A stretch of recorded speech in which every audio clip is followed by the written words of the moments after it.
यतिखेर हेर्दै हुनुहुन्छ त्रिशुली खबर टिभी। 24 घण्टा ताजा खबरको लागि हाम्रो च्यानललाई सब्स्क्राइब गर्नुहोला, नजिक रहेको बेल आइकन दबाई हामीसँग जोडिनुहोला। आज नेपाली कांग्रेसको महाधिवेशनबाट महामन्त्रीमा उम्मेदवार भएका गगन थापा र विश्वप्रकाश शर्माको कम्पिटिसन, कसले मार्ला बाजी, कसले के कति मत ल्याए त सम्पूर्ण जानकारी। बिहानै आयो एमसीसी बारे निकै डरलाग्दो खबर, सम्पूर्ण नेपालीहरूको पारो तात्ने खबर। देउबाले एमसीसी पास अब गरेरै छाड्ने भनेपछि प्रचण्ड समेत भए सहमति। नेकपा एमाले संसद नै अवरुद्ध जारी राखेपछि भीम रावल भन्छन् एमसीसी पास गर्ने खेल त होइन, राष्ट्रिय सभा निर्वाचन दल दर्ताको सूचना विभाग।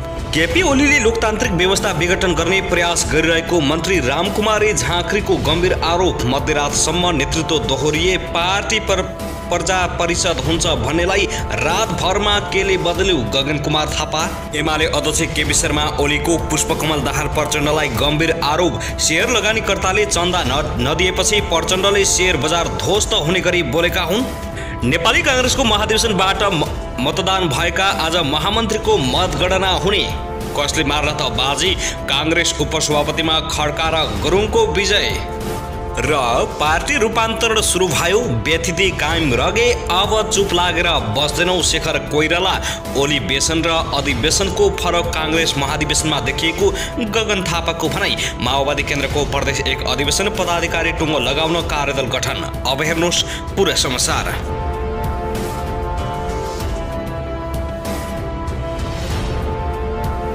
दर्शकबिन नमस्कार, तपाईहरुलाई हार्दिक स्वागत छ हाम्रो च्यानल त्रिशुली खबर टिभीमा। यदि हाम्रो च्यानललाई अहिलेसम्म सब्स्क्राइब गर्नु भएको छैन भने सब्स्क्राइब गरी नजिक रहेको बेल आइकन दबाई हामीसँग जोडिनुहोला। दर्शकबिन सदा चाहिँ आज पनि हामी तपाईहरुमाझ निकै महत्त्वपूर्ण खबरका साथ उपस्थित भइसकेका छौं। यो भिडियोलाई अन्तिमसम्म हेरी हामीले साथ दिनुहोला। दर्शकबिन हाम्रो मेहनतको लागि एउटा सानो लाइक गर्न भनी नभुल्नुहोला। कहाँदेखि हेर्दै हुनुहुन्छ, के भन्न चाहनुहुन्छ, आफ्नो मनमा लागेका प्रतिक्रियाहरू अवश्य पनि राख्न नभुल्नुहोला। नेपाली कांग्रेसको 14औं महाधिवेशन अन्तर्गत आज महामन्त्रीको मतगणना सुरु हुने भएको छ।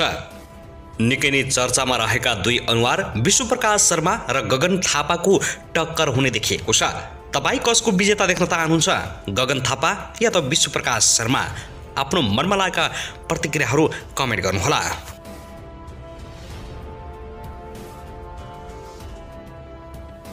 दर्शकबिन अब लागौं पहिलो खबरतर्फ। नेपाली कांग्रेसको 14औं महाधिवेशनबाट उपसभापतिमा पूर्णबहादुर खड्का र धनराज गुरुङ विजयी भएका छन्। पार्टी कार्यालयमा केही बेर अघि मात्रै सकिएको मतगणनामा खड्का र गुरुङ विजयी भएका हुन्।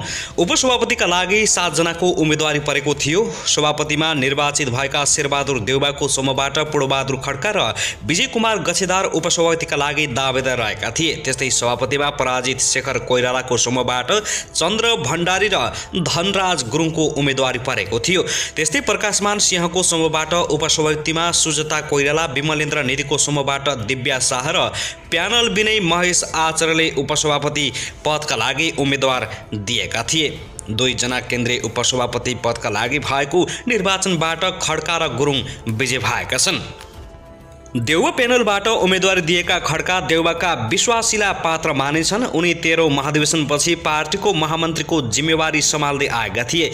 कांग्रेसमा देउबाको बलियो खम्बाको रूपमा परिचय बनाएका खड्का विगतमा 5 पटक निर्वाचित सांसद र 5 पटक मन्त्री पनि भइसकेका छन्। 2031 सालबाट राजनीतिक यात्रा सुरु गरेका खड्का सुर्खेत कांग्रेसको सभापति, वीरेन्द्रनगरको मेयर 2048, 2051 र 2056 मा प्रत्यक्ष सांसद बनेका थिए। उनी 2064 सालमा समानुपातिक सांसद समेत बनेका हुन्। त्यस्तै विजय कुमार गछेदार पनि देउबा प्यानलबाटै चुनाव लडेका थिए भने यसअघि पनि उनी उपसभापति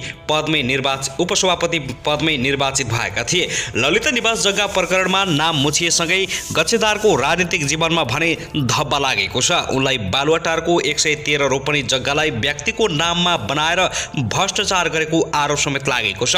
उनी 10 लाख धरौटी बुझाएर विशेष अदालतबाट केही समय अघि मात्रै छुटेका हुन्। दर्शकबिन त्यसैगरी कांग्रेस सभापतिमा पुनः निर्वाचित भए लगतै प्रधानमन्त्री शेरबहादुर देउबाले अमेरिकी मिलेनियम च्यालेन्ज कर्पोरेसन एमसीसी सँग भएको अनुदान सम्बन्धी सम्झौता अनुमोदनका लागि संसदमा लैजाने तयारी थालेपछि सत्ता गठबन्धनमा रहेका अन्य दल सशङ्कित भएका छन्। देउवाले गठबन्धनमा सहमति नभए पनि एमसीसी संसदमा पुर्याउने तयारी गरेका छन्। बालुवाटार निकट स्रोतका अनुसार प्रधानमन्त्री देउवाले सञ्चार मन्त्री ज्ञानेन्द्र बहादुर कार्की र काङ्ग्रेस प्रमुख सचेतक पुष्पा भुषाललाई एमसीसी संसदमा लैजाने तयारी गर्न जिम्मा दिएका छन्। सोही अनुसार कार्की र भुषालले मंगलबार सभामुख अग्निप्रसाद सापकोटासँग परामर्श समेत गरेका छन्। भुषाल भने एमसीसीका विषयमा केही छलफल नभएको दाबी गरेकी छिन्। प्रधानमन्त्री देउवाले माओवादी अध्यक्ष पुष्पकमल दाहाल प्रचण्ड र एकीकृत समाजवादीका अध्यक्ष माधव कुमार नेपालसँगका पछिल्ला भेटमा एमसीसी अगाडि बढाउनु पर्ने बताएका छन्। तपाईहरूले भोट हाल्नुस् नहाले पनि समस्या छैन, तर एमसीसी संसदमा लैजानु पर्ने भयो, देउवाले दाहाल र नेपालसँग राखेको भनाइ उद्धृत गर्दै एक नेताले भनेका छन्। दाहालले सर्वदलीय र गठबन्धन बैठक मार्फत निर्णय लिन देउवालाई सुझाव दिएको ती नेताले बताएका छन्। देउवाले एमसीसी संसदमा पुर्याएर आफूले सम्पूर्ण प्रयत्न गरेको सन्देश अमेरिकी सरकारलाई दिन चाहेका छन्।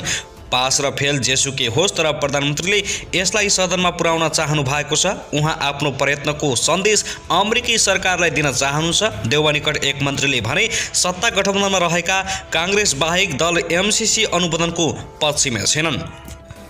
त्यस्तै नेपाली काङ्ग्रेसको महामन्त्री पदका लागि भएको मतदानको गणना आज बिहान 8 बजेबाट सुरु भएको छ। काङ्ग्रेस निर्वाचन समितिका अनुसार महामन्त्रीमा खसेको मतको गणना बिहान 8 बजेबाट सुरु भएको हो। महामन्त्रीमा युवा नेता उम्मेदवार रहेकाले कसले जित्छ भन्ने चासो सबैभन्दा बढी देखिएको छ। महामन्त्रीमा गगन कुमार थापा, मिनेन्द्र रिजाल, शेखर कोइरालाको प्यानलबाट उम्मेदवार भएका छन्। त्यस्तै सभापति शेरबहादुर देउवाको प्यानलबाट प्रकाश शरण महत र प्रदीप पौडेल महामन्त्रीका लागि उम्मेदवार रहेका छन्। काङ्ग्रेस प्रवक्ता समेत रहेका विश्वप्रकाश शर्मा पनि महामन्त्रीमा उठेका छन्। उनी प्रकाशमान सिंहको प्यानलबाट महामन्त्रीमा उठेको भए तापनि दोस्रो चरणको चुनावमा सिंहले देउवालाई समर्थन गरेका थिए। काङ्ग्रेसको विधानमा 2 जना महामन्त्री हुने व्यवस्था रहेको छ। आज बिहान सम्पन्न उपसभापति पदको मतगणना अनुसार पूर्णबहादुर खड्का र धनराज गुरुङ विजयी भएका छन्। उपसभापतिका लागि 7 जनाको उम्मेदवारी परेको थियो। उपसभापतिमा निर्वाचित भएका शेरबहादुर देउवाको समूहबाट पूर्णबहादुर खड्का र विजय कुमार गच्छेदार उपसभापतिका लागि उम्मेदवार थिए। त्यस्तै सभापतिमा पराजित शेखर कोइरालाको समूहबाट चन्द्र भण्डारी र धनराज गुरुङको उम्मेदवार रहेको थियो। त्यस्तै प्रकाशमान सिंहको समूहबाट उपसभापतिमा सुजता कोइराला, विमलेन्द्र नेदीको समूहबाट दिव्या र शाह, प्यानल विनय महेश आचार्यले उपसभापति पदका लागि उम्मेदवारी दिएका थिए। 2 जना केन्द्रीय उपसभापति पदका लागि भएको निर्वाचनबाट खड्का र गुरुङ विजय भएका छन्। त्यस्तै नेकपा एमाले भित्र 10औं महाधिवेशनपछि पूर्व माओवादीलाई महत्त्व दिएको छ। पार्टी नेतृत्वले सुरुदेखि नै एमाले भई काम गर्दै आएकाहरूलाई भन्दा माओवादी छाडेर आएका नेताहरूलाई महत्त्वको साथ जिम्मेवारी दिएको छ। वरिष्ठका क्रम कार्यविभाजन र केन्द्रीय सदस्य मनोनयनमा पूर्व माओवादीलाई महत्त्व र जिम्मेवारी दिन कुनै कन्जुसाइ गरिएको छैन। एमाले छाडेर माओवादीमा गएका र फेरि एमालेमै आएका नेताहरूलाई पनि पार्टी अध्यक्ष केपी शर्मा ओलीले महत्त्व दिएका छन्। अध्यक्ष ओलीले 9औं महाधिवेशनमा आफूलाई असहयोग गर्ने र 10औं महाधिवेशनमा बखेडा निकाल्ने नेतालाई भन्दा चुपचाप बस्ने पूर्व माओवादी नेतालाई पार्टी जिम्मेवारीमा उपल्लो स्थानमा राखेका छन्। ओलीले पार्टी उपाध्यक्षहरू विष्णु पौडेल, सुभाष चन्द्र नेमाङ, सुरेन्द्र पाण्डे भन्दा माओवादीबाट आएका रामबहादुर थापा बादललाई वरियतमा माथि राखेका छन्। थापाले ओली प्रधानमन्त्री हुँदा उनको सरकारमा बसेर सहयोग गरेका थिए। त्यसकारण पनि उनी एमालेमा बसेका भन्दा माओवादीबाट आएका नेताहरूलाई अग्रपन्थीमा राखेका छन्। त्यस्तै प्रमुख प्रतिपक्षी दल नेकपा एमालेका अध्यक्ष केपी शर्मा ओलीले नेकपा माओवादी केन्द्रका अध्यक्ष पुष्पकमल दाहाल प्रचण्डले शेयर बजार ध्वस्त बनाउने गरी अभिव्यक्ति दिँदा पनि कोही नबोलेको भन्दै आपत्ति जनाएका छन्। ललितपुरको चियासलमा रहेको तुलसीलाल अमात्य स्मृति भवनमा आज बुधबार आयोजित पार्टीका मनोनीत केन्द्रीय सदस्यहरूको शपथ ग्रहण कार्यक्रममा बोल्दै ओलीले यस्तो बताएका हुन्। शेयर कारोबारीले चन्दा नदिएपछि उनीहरूलाई ध्वस्त बनाउने गरी प्रचण्डले त्यो अभिव्यक्ति दिएको अध्यक्ष ओलीको आरोप रहेको छ। शेयर लगानीकर्ता र सामान्य नागरिकको लगानी जेसुकै होस्, तर देशलाई बर्बाद पार्ने काममा प्रचण्डहरू लगातार लागिरहँदा पनि कसैले विरोध समेत नगरेको उनले बताएका छन्। अध्यक्ष ओलीले भने प्रचण्डले यो शेयर बजारको सन्दर्भमा बडा क्रान्तिकारी साम्राज्यवाद विकसित भयो भने शेयर बजार हुन्छ रे। साम्राज्यवादको विकसित रूप चाहिँ लेनिन भन्दा पनि अलि बढी नै जान्ने भएछन्। 2 स्टेप पुँजीवाद विकसित रूप भएर साम्राज्यवाद हुन्छ लेनिनले भनेका थिए। त्योभन्दा माथि गएर साम्राज्यवाद विकसित भयो भने शेयर बजार हुन्छ भनेर प्रचण्डले नयाँ थेसिस ठोक गरेका छन्। 2 दिनमा शेयर बजार धराशायी भएको छ। त्यसैले जनताको जीवनमा कति असर हुन्छ, शेयर लगानीकर्ताहरूको अवस्था कस्तो हुन्छ, तिनको आर्थिक स्थिति के हुन्छ, केही पनि मतलब छैन। अर्थतन्त्रको केही पनि मतलब छैन। कुन शेयर कारोबारीले चन्दा दिएन होला, त्यही भएर उनले त्यसलाई ध्वस्त बनाउने गरी यसो भनेका हुन्।